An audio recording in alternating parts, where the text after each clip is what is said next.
would be celebrated at Sandringham in Norfolk, so just a few hours out of London. The Queen, Prince Charles and Camilla, the Duke and Duchess of Cambridge, the Duke and Duchess of Wessex, Prince Andrew and Fergie.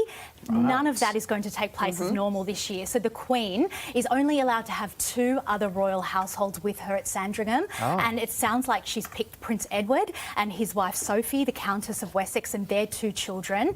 Prince Charles and Camilla could also be invited, but then that's it. So the Duke and Duchess of Cambridge are likely to face the axe this year. However, they often spend Christmas at Kate's family in Bucklebury in Berkshire. So it's not 1 year far away. on, 1 year with the Exactly, in-laws. they are doing that. But look, if the children do go to Sandringham, they have been told they're not allowed to hug the Queen. They're not allowed to hug Prince Philip. So that would be really, really hard. But I mean, 94, 99.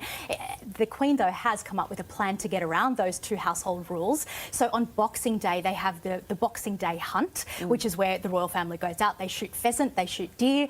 Not a pleasant thing, and something Meghan Markle really struggled with when she joined the royal family. But the Queen is said to be able to... They still do that, unfortunately. But the Queen is likely to get around those 2 household rules because that event is classified as a sporting event, so up to 30 people can attend, which means the Queen can really have all her family around on Boxing Day. But look, we're not going to see the royal families walk to St Mary's Church for the annual Christmas morning mass, which is a real shame. It'd be because hard that's to take your kids to a hunting thing in 2020. Well, look, the children... sorry, the 21st century. Yeah, the children don't attend the hunt. They stay back at Sandringham House with the rest of the nannies and I guess some of the other older members of the royal family. But it's certainly a very old-fashioned thing that, like I said, Meghan really didn't like, and that caused a lot of tensions when she spent... highlighted in the latest season of The Crown too. Absolutely, a pretty brutal episode, that one. For sure. All right, Lena, the Duchess of Cambridge has issued a special thank you to parents and carers, all who support them. Let's just have a look.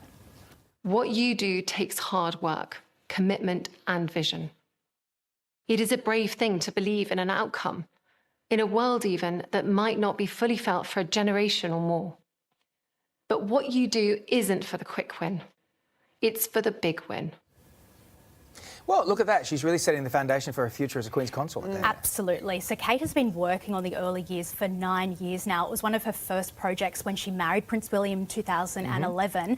So it's really going to set the foundations of how she will be Queen Consort. As you said, the work, this 57-page report is going to be informing her work for the rest of her life. She was actually inspired to do this when she found out just how important those early years are on adulthood and how the first 5 years of a child's life can affect their choices in adulthood. So I think it's a huge thing that Kate's doing this. She's also chosen, as a very superficial thing here I'll mention, she's wearing clothes that are all old. So clothes she wore for her very first speech as a royal, that blue dress we saw earlier. So the attention is taken away from what she's wearing, even though we are talking about it now. But there's not that mad rush to go and buy Kate's clothes. We're focusing on the message. So every day she's been releasing the findings of this report on the Kensington Royal Instagram page, and really insightful things there. She's got to think so carefully about every step she takes, doesn't she?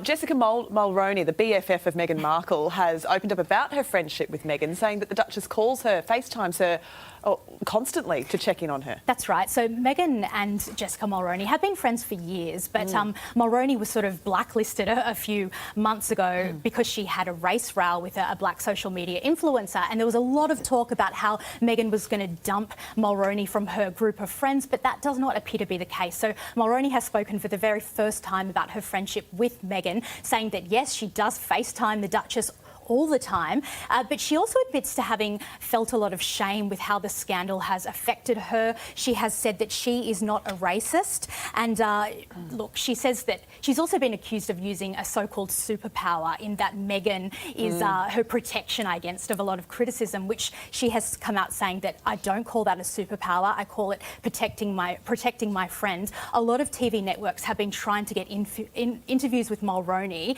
because they want to talk about Meghan, and she's so far refused to do any of that until now. So it was nice to hear her actually speaking out, but again, she's not going to be revealing secrets about Meghan. And it would appear that Harry and Meghan are in hot water again. What now?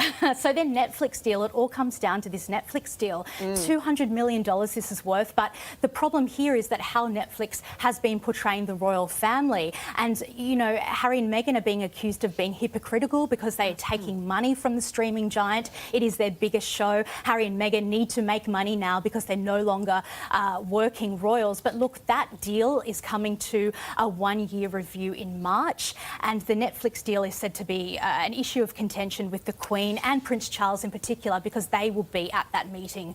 The Sandra